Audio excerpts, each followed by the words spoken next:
Assalamualaikum warahmatullahi wabarakatuh. Pada kesempatan ini saya akan mencoba menjelaskan pokok bahasan kimia yang berjudul termokimia. Pada pembahasan termokimia, kompetensi dasar yang harus dikuasai siswa setelah mempelajari pokok bahasan ini adalah kompetensi dasar 3.4, yaitu menjelaskan konsep perubahan entalpi reaksi pada tekanan tetap dalam persamaan termokimia.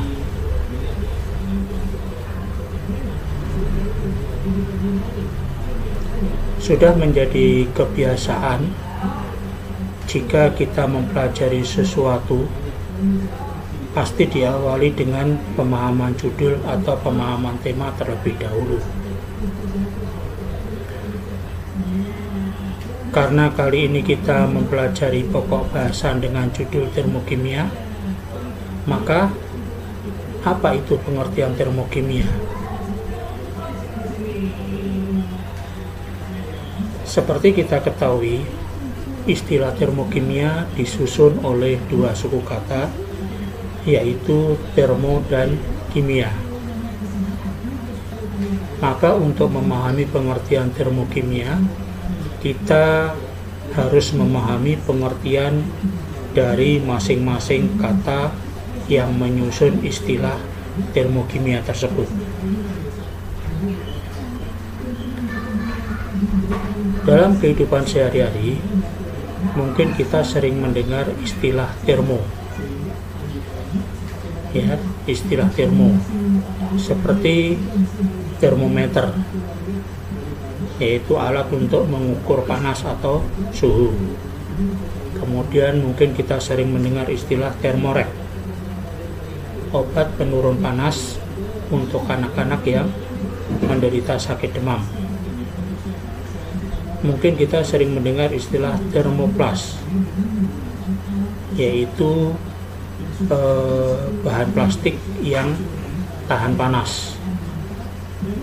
Atau mungkin juga sering kita mendengar istilah termos, yaitu alat untuk menyimpan air panas. Jadi istilah termo erat kaitannya dengan panas atau energi panas. Sedangkan istilah kimia yang dimaksud adalah reaksi kimia, yaitu interaksi antara dua zat atau lebih yang menghasilkan zat baru. Dengan demikian kita bisa mengambil kesimpulan bahwa pengertian dari termokimia adalah cabang ilmu kimia yang mempelajari perubahan energi panas atau kalor yang menyertai suatu reaksi kimia.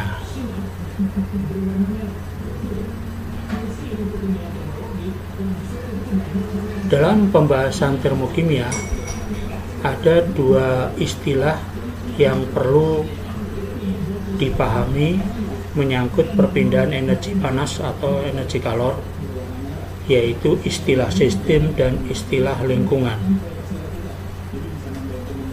Sistem adalah hal atau sesuatu yang menjadi pusat perhatian kita atau menjadi pusat kajian kita. Sedangkan lingkungan adalah segala sesuatu di luar sistem. Contohnya, ketika di laboratorium kita mereaksikan dua zat dalam sebuah tabung reaksi, maka yang disebut sistem adalah reaksi kimia yang ada di dalam tabung reaksi tersebut. Sedangkan yang disebut lingkungan adalah tabung reaksi, ya, diantaranya tabung reaksi, udara yang di atas reaksi kimia atau di sekitar tabung reaksi, kemudian tangan kita yang memegang tabung reaksi, dan lain-lain. Seperti yang terlihat dalam ilustrasi gambar berikut ini. Nah, dalam gambar ini ada seorang ilmuwan yang sedang melakukan praktikum dengan mereaksikan suatu zat ya. Nah, di situ terlihat mana yang sistem, mana yang lingkungan.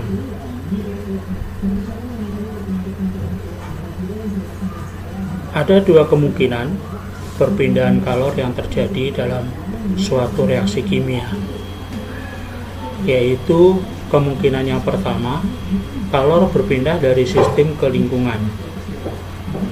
Artinya sistem memberi atau melepaskan kalor ke lingkungan. Kemungkinan kedua adalah kalor berpindah dari lingkungan ke sistem.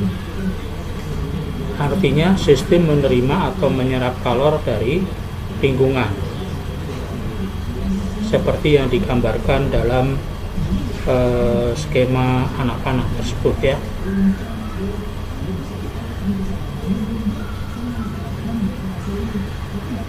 Reaksi kimia di mana sistem melepaskan atau memberikan kalor ke lingkungan disebut reaksi eksoterm. Sedangkan reaksi kimia di mana sistem menerima atau menyerap kalor dari lingkungan disebut reaksi endoterm. Dalam reaksi eksoterm, kalor lingkungan bertambah. Hal ini ditandai dengan kenaikan suhu pada lingkungan. Contohnya jika kita mereaksikan kapur tohor atau gamping dengan air dalam tabung reaksi, maka setelah kapur tohornya larut dalam air, terasa tabung reaksinya menjadi terasa lebih hangat atau panas. Dalam reaksi endoterm, kalor lingkungan berkurang. Hal ini ditandai dengan penurunan suhu pada lingkungan. Contohnya, jika kita mereaksikan pupuk urea dengan air dalam tabung reaksi, maka setelah pupuk ureanya larut dalam air, terasa tabung reaksinya menjadi lebih dingin.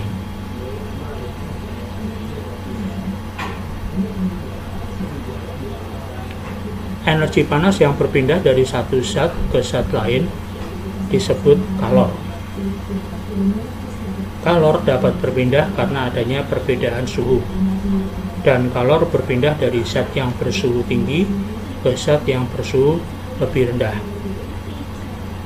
Perpindahan kalor dari satu zat ke zat lain, atau dari sistem ke lingkungan atau sebaliknya dari lingkungan ke sistem, menyebabkan perubahan energi yang dimiliki oleh zat-zat tersebut, baik sistem maupun lingkungan. Besarnya energi kalor yang berpindah dari suatu zat, dari sistem ke lingkungan atau dari lingkungan ke sistem, yang diukur pada tekanan tetap disebut entalpi.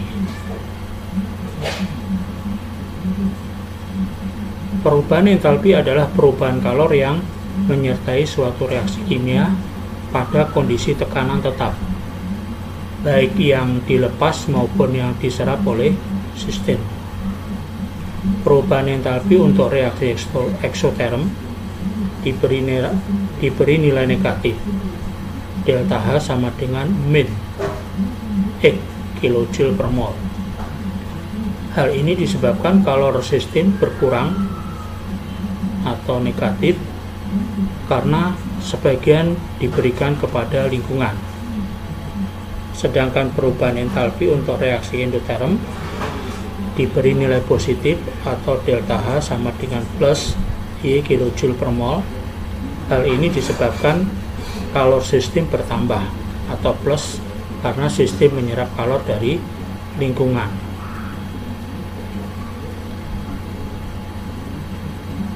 Perubahan entalpi atau delta H dipengaruhi dua hal, yaitu satu suhu dan yang kedua adalah tekanan.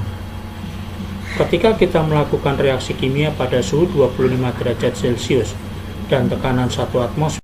Ketika kita melakukan reaksi kimia pada suhu 25 derajat Celcius dan tekanan 1 atmosfer, berarti kita telah melakukan reaksi kimia dalam keadaan standar.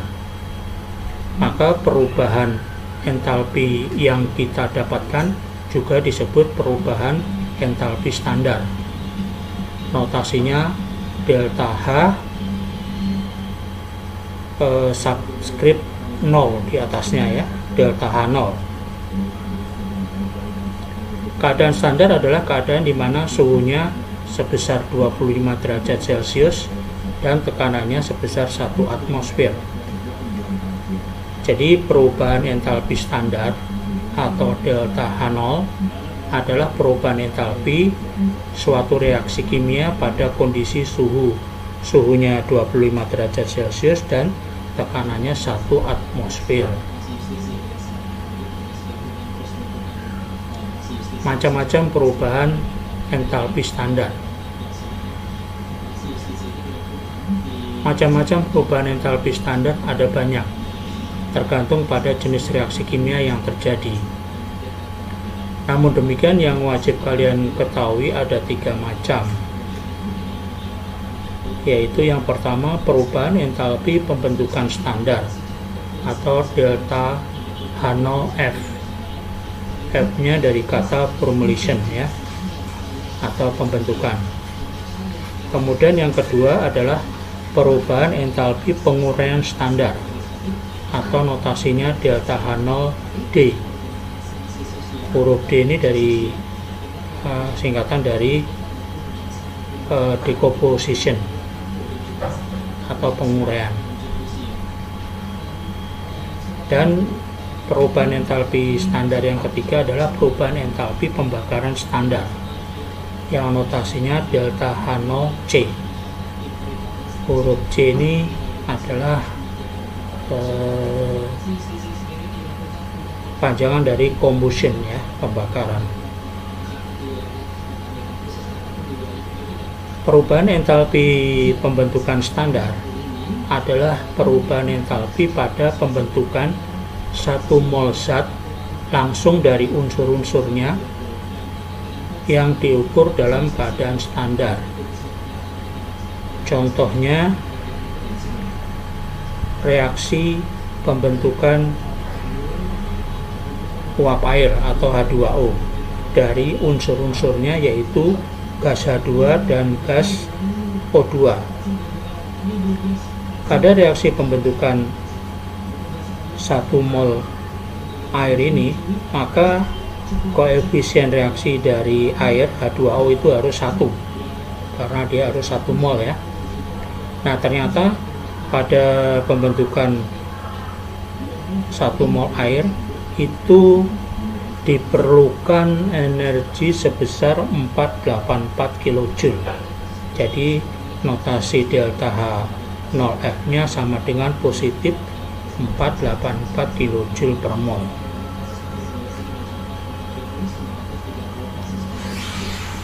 Perubahan entalpi penguraian standar atau delta HD0, delta H0D adalah perubahan entalpi pada penguraian 1 mol senyawa menjadi unsur-unsur pembentuknya yang diukur dalam keadaan standar. Contohnya adalah penguraian H2O menjadi unsur-unsur pembentuknya yaitu gas H2 dan gas O2. Di situ delta H-nya sama dengan minus 484 kJ per mol. Jadi entalpi penguraian ini adalah kebalikan dari entalpi pembentukan, di mana harga delta H-nya juga berlawanan ya. Pada reaksi pembentukan delta H-nya berharga positif, berarti reaksinya endoterm. Sedangkan pada reaksi penguraian H2O itu harga delta H-nya negatif, berarti dilepaskan kalor sebesar 484 kJ per mol.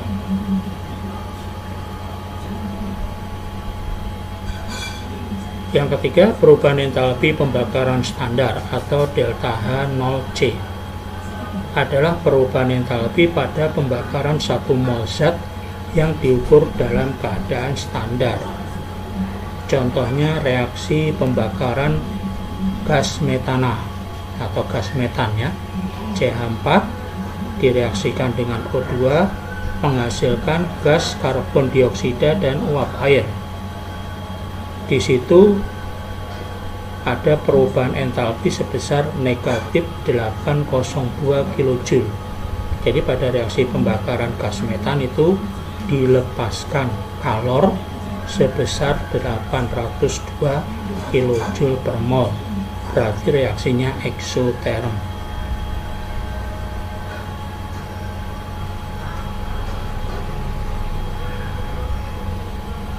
Persamaan termokimia. Persamaan termokimia adalah persamaan reaksi kimia yang dilengkapi dengan data perubahan entalpinya atau delta H-nya. Contoh persamaan termokimia adalah H2 direaksikan dengan O2 menghasilkan H2O, delta H-nya positif 484 kJ. Contoh yang kedua adalah H2O terurai menjadi H2 dan O2, delta H-nya negatif 484 kJ per mol. Contoh yang ketiga adalah CH4 bereaksi dengan O2 menghasilkan CO2 dan H2O, delta H-nya sama dengan negatif 802 kJ.